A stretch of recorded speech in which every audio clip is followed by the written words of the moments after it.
the idea of dualism vanishing goes to something very different. I spoke about the integration that where an object is formed from without through a process of integration. But there remains a question: what creates the movement towards why do things integrate? What is this movement towards creating some intelligible unit? And the mind is doing it all the time. Otherwise we wouldn't have concepts and thoughts and everything else. And that's what made things seem different, as if the mind was different from the world. But maybe the world is doing exactly the same.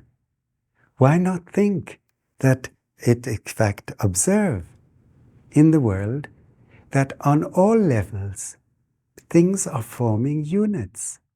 For instance, in biological systems, all sorts of units are being formed, and the obvious one is the cell, the biological cell. On the level of the inanimate, there's the same sort of thing happening. And you have salts forming crystals. And you have, of course, the plasma universe, you have cells also, and structures that are being formed. So the inanimate and the animate world and thought processes are proactive towards forming units. And that proactivity is maybe something that tickles that makes the scientist uneasy, because there is no purposefulness in the scientific view of the world. There's no action for purposefulness. But there is, I think, this proactive function that's creating intelligibility. And if we allow for it, then suddenly we can say, well, the mind is just, its movement is being led by the same thing that's leading all material objects towards forming, creating units. And in that way, there's no difference. And there's no mind-body separation.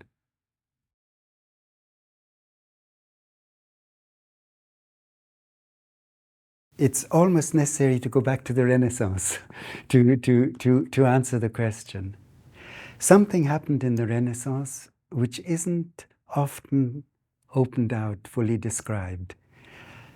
And if you take Kepler is a wonderful example, because he was straddling the Renaissance with one foot in the old world and one foot in the new world, in the new evolving thought. And when he was looking, for instance, for the movement of the planets, and he spent years with the calculations to find that the planet goes in an elliptic orbit. He actually found the answer much earlier than when he realized the conclusion. But it was meaningless to him. So you have a formula, and it means it goes like this. But that means nothing to, it's got no meaning. And for him, a formula wasn't enough. There had to be a meaning, a structure, a way of understanding, of integrating something in the whole universe, in the whole way of existence, for something to be an answer. And that was true of his work with, when he was looking for structures with the Platonic solids and with other things. And it was only when he was able to bring a fuller meaning behind it, where it relates in a way to something that to him was meaningful, that he was able to take it and say, this is the answer. At least that's what I understand there. And the movement into the Renaissance was the loss of meaning.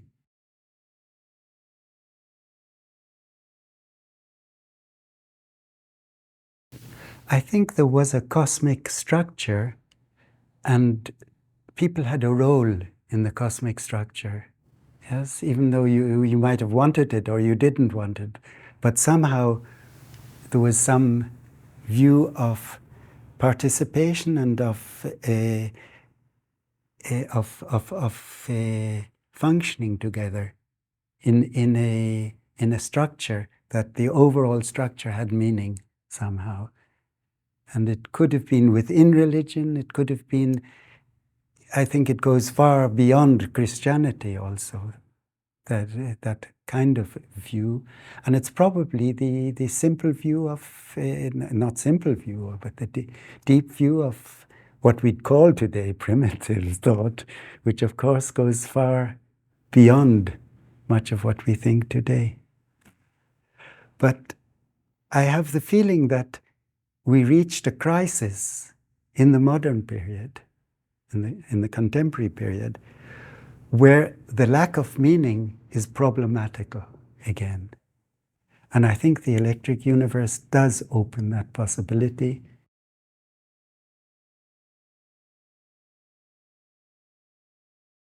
Yes, it's perhaps the opening to the possibility of rediscovering this kind of interconnectivity.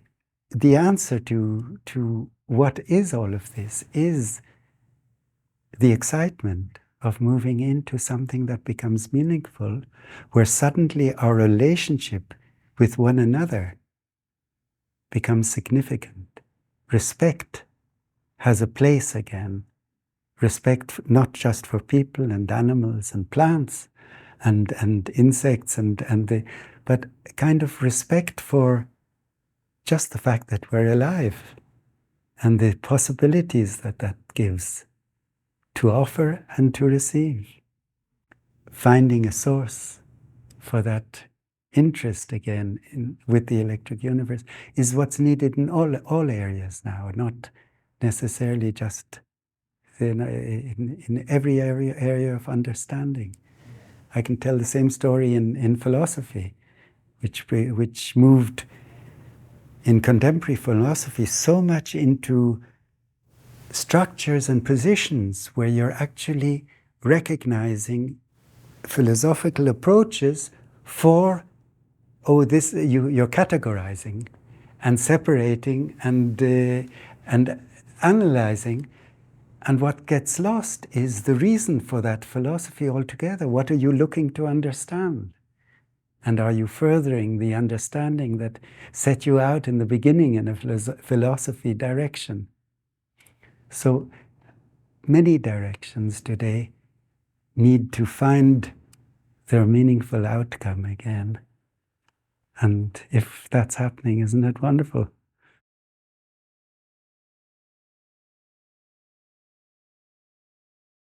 The message for the people who have found it is beware. And it's very easy to come into a kind of mood of excitement. We're the club who have the answers, and follow along, yes, and get all excited. And when you find a theorem or a hypothesis that's proven false, that anyway you knew was false, then you celebrate. And this is very dangerous. And there's a tendency to that immediately, of a kind of the football team, yes? As soon as the other team loses, there's a little cheering or something. And it's not that one is better than the other in this way, yes? And the danger is, for instance, jumping to conclusions. You can say, I've heard it said that now there are many scientists that are coming to realize that consciousness is important, or that yes, non-material functions are meaningful and so forth. So you celebrate and you say, oh, there's suddenly an opening of science. I don't believe this. Yes, this is not the scientists.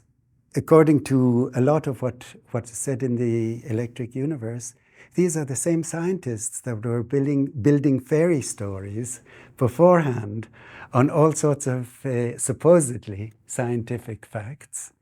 And now they're building other fairy stories which bring in consciousness and more of a spiritual view or something like that. I think we've got to be careful. It's not one cheer when they say this and put a glum face when something else happens. We've got to get free of all of that. Just think for ourselves, follow things through, and stay calm. That's for those who are already into it. The importance is not to lose contact with where you are, yourself, and with what's meaningful for you, and with things you love and feel passionate about. Yes? Because if there are all sorts of high developments that we know nothing about, politically it might be important. But personally, you don't want to lose yourself because of this.